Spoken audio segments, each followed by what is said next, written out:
Richplanet TV is sponsored by shopholistic.co.uk, bringing you quality detox and natural health products at affordable prices.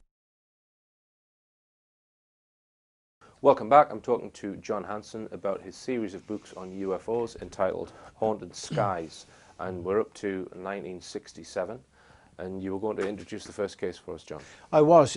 Just before I actually introduced the first case, which was a UFO over Heathrow Airport, I don't think I've included the sighting, which I haven't, from the two police constables. But the officers were PC Roger Willie and Clifford Waycott. I hope I've got that right. Two police officers from Devon, and they chased a star-shaped object one morning in October. I think it was the 25th, again without having recourse to the papers. Right. That is the classic, if you like. A lot of people will refer to the police officer's sighting. But we ended up, as you can probably see yourself, in October '67. This was not a matter of the officers chasing Venus or a planet. There was literally hundreds of reports of the flying cross UFO during the end of October. The flying cross UFO was quite short-lived in this country. If my memory serves me all right, it was first seen in September, October, but by the end of the October, it had, if you like, I won't say it's disappeared off the map, but it was not, the cross-shaped object was not something that is very common to the UFO phenomena. Right. It was something that was relegated to the autumn '67 period. But of course the Americans, they had a lot of sightings of the flying cross as well, and they were chasing it in their patrol cars. And so when you say flying cross, well, it looked like a bejeweled cross. It was like a church cross.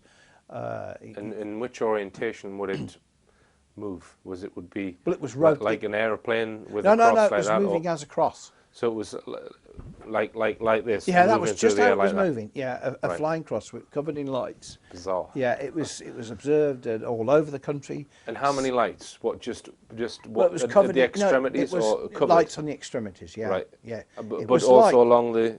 It was, yeah. It was like one lady said. It was like a church cross. It was it was covered in lights.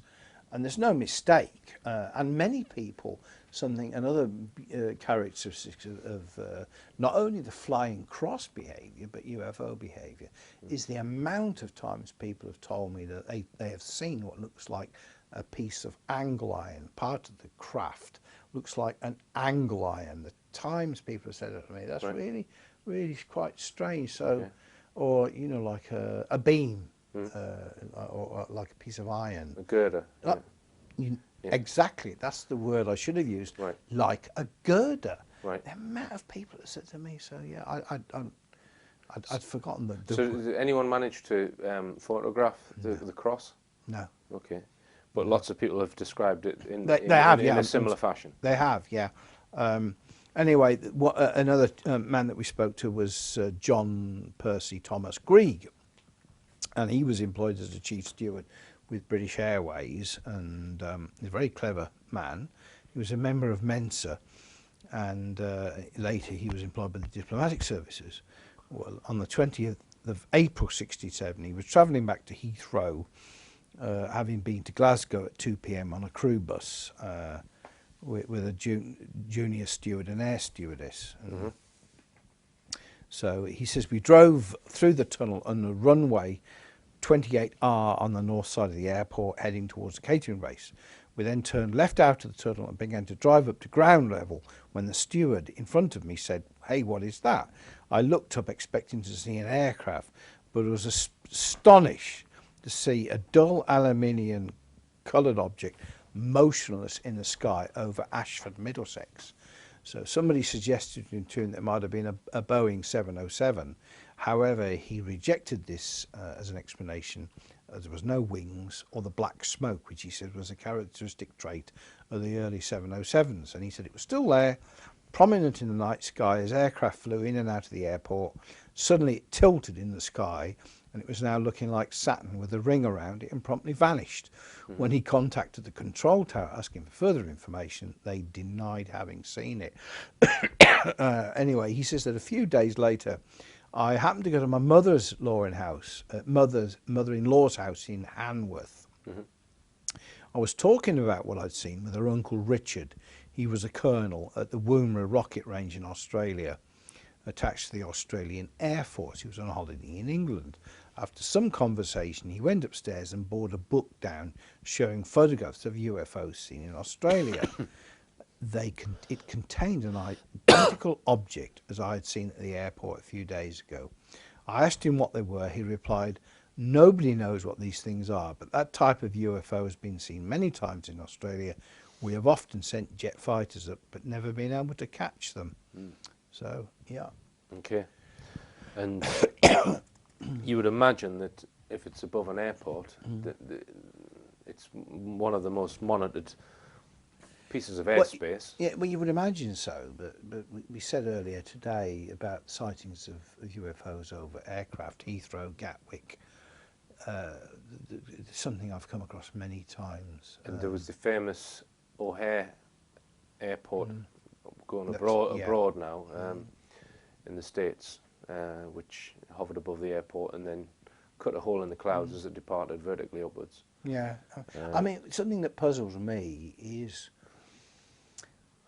it does puzzle me, but why is it on the many occasions where, I mean, there's a lot of cases we haven't even covered involving intercepts by the RAF and the United States Air Force, and suffice to say, when they get anywhere near these things, off they go.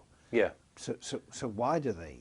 Is it because they feel that there could be a collision, there could be a problem, but they don't stop, and they certainly don't move away because they're fearful. Yeah. Or and again, we're using those terrible traits, but frightened. Yeah. They're certainly not fearful of a confrontation, but there's something there that means they must know. I mean, there are a number of cases in Timothy Good's books where he has managed to get military reports declassified of cases where pilots have been ordered to chase the UFO, and often pilots have been killed by doing that. Yeah, I can believe that. And there are numerous cases of that happening, to the extent where I believe, they changed their policy and stopped doing that.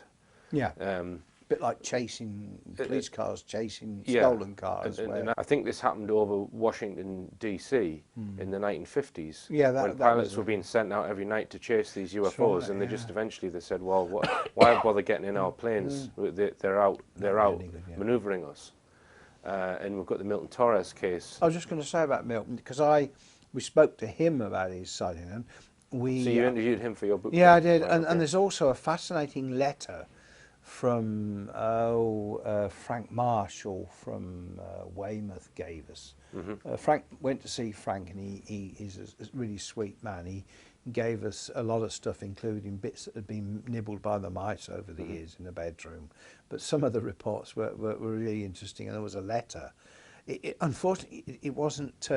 It was 57 May, but not dated, and it was by a serviceman who'd witnessed something, and we're pretty sure there's a connection there. Right. But but Milton Torres, that was spectacular, because he was he was a few seconds short of actually firing his, I think it was his Mini Mouse, was it Mini Mouse? Mighty Mouse missiles. Mighty Mouse. Well, far off. Was it Mighty Mouse? Yeah, Mighty Mouse. It used to be Mini, but now they're Mighty. Yeah, that's right. Yeah, it sounds quite funny, really, but it's not. Yeah, and I know that. And he was pretty scared and debriefed and told not to say anything. That's right. And that case only really got out because of Harry Harris and. But if you look at these cases in general, John, many of the observations that people document suggest that there's an awareness to the craft. Yes. The craft have a comprehensive awareness of beings or people outside of the craft. There was a case that we just discussed where the guy comes into view and then suddenly it moves out the way, kind of thing. So And there's cases, there was one in Cyprus in the 1950s that David Caton spoke about, where there was some hunter jets went out, vectored to go towards this UFO, and it just went up to 60,000 feet above the height, the ceiling of the hunter, so they couldn't get anywhere near it. And it did it like this. Yeah. So they seem to have a policy of just basically avoidance when things come into their airspace. So they're, like we said earlier, that they're certainly not aggressive. No, I mean, you mentioned David Caton. He's he's been really helpful to us.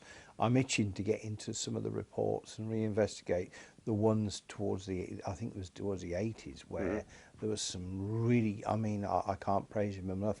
There was a couple there. There was one over Jodrell Bank. Yeah. That was fascinating, and I think Jodrell Bank's attitude was, what are you talking about? Yeah. They don't exist, and these people saw something over the Jodrell right. Bank. And Yeah. there was other cases where actually figures, I can't remember the cases, but there was saucer-shaped objects seen near a factory, and then figures began to climb out of these objects, and I know that David investigated that thoroughly, and but so many cases. How can you keep up with it? Okay. Yeah. Well, in the next show, John, we're going to come a little bit more up to date. We're still nowhere near the current date, and discuss cases from the 1970s. Right. And what year does that go up to? Well, we're talking about Volume 4, aren't we? Volume 4. Which is 68 to 72. To 72. Yeah. Well, that's a pity, because I wanted to ask you about Berwyn, because I know you've done your own research into the Berwyn Mountain UFO case, and I've made a film. Berwyn. In Volume 5, which we have in front of you. Right, as but we can well. still discuss Oh, that we can still discuss in the it, final yeah, show. but, yeah. Because I'm interested to know what you found, because I believe you've possibly got information that I've not seen before, I think. Well, probably not, but still. Well, I'm interested to see what we'll see. We'll see what you've got. Yeah, Okay. okay. Right, before we go, we're going to discuss another case from the Isle of Wight, and this is another alleged UFO landing. It's certainly an interesting case, and it took place on the 10th of July 67, and it started off when some schoolboys were queuing to go into school at Whippingham near Newport, Isle of Wight, when they saw a milky white disc resembling two saucers joined together, hovering in the sky over the hovercraft test tank research establishment. And then apparently these children on their way home by bus noticed some strange marks in the barley crop in the field, which was then owned by farmer John Warne of Coburg Farm. He telephoned the police. They contacted Leonard Cramp. He's an aeronautical engineer with the British Hovercraft Corporation. He was also a member of the Isle of Wight UFO Society. He carried out an investigation accompanied by squadron leader Bob Cox, Tom Pattison, David Crewman and John Feekins, who was also involved with the Isle of Wight UFO Society. Their investigation lasted over 6 weeks, and it was absolutely an interesting case where Len told us, and bear in mind that Len Cramp, we felt quite privileged to enter into correspondence with Len Cramp. Very clever man. The Isle of Wight for a number of years and passed away approximately 4 years ago or thereabouts. And his son Gary sent us some photographs, and Len gave us permission to use the photographs as published in Flying Saucer Review of the marks in the barley crop, and certainly something caused those marks. Anyway, he said, what we found in the field and subsequently in other fields, we did, until the time of writing, kept to ourselves in order to ensure the crop of barley would have been safeguarded. And he says that unknown to the two boys, and this is the boys that have originally brought it to the attention of the police, Len said, we found a trail which looked like a mad thing that ploughed across the fields for over 3/4 of a mile. And then he goes on about the centre of some of the vortices had tips with broken stalks and others had nothing. And then he said that he found a lot of bird feathers all over the place. That's right. At the beginning of the trail, a small wood pigeon lay dead. Its feathers were scattered along the trail I'd noticed a few days before. He also found young feathers of a juvenile bird, large pieces of stone and concrete they found on top of the barley, pieces of paper and other material which shouldn't have been where we found it. And was a craft witnessed in It association was, well, with we've these got the marks? boys talking about what they saw, a saucer-shaped object. Sorry, the boys saw the saucer-shaped object going over, and then when they left for school, in the afternoon and got on the bus. Because the marks, they're parallel to the road. Yeah, So yeah. it looks like whatever it was, if it was an object making that it's been traversing over the top road. I'm sure that it had. I've never really been that interested in we use a horrible word, crop circles, for want of a better word. But although I have visited quite a number with Dawn over the years, and there is nothing like the experience of standing inside a freshly made crop circle. But what's always intrigued me has been where some of the crop, the grass or the barley, has been feather cut. Actually, down the stalks have been feather cut, but we do as we get into the 90s, we spent a lot of time down Wiltshire, down Adam's Grave, West Kennet, East Kennet, or West Kennet, Long Barrow, and Alton Barnes. So we have tons of stuff down there, but we've actually been out in the field, as it were, and I've done my own little piece on crop circles, so I'll give you a copy of my film. Is that good or bad? Well, it looks at the skullduggery of it all, basically. Skullduggery. Skullduggery, yeah. But, okay. We'll not mention any names at this moment. All right then, John. Well, thank you. Yep, and thank you. And we'll be back again next week with some more from John Hanson. But until then, believe none of what you hear and only half of what you see. I'm Richard D. Hall. Good night.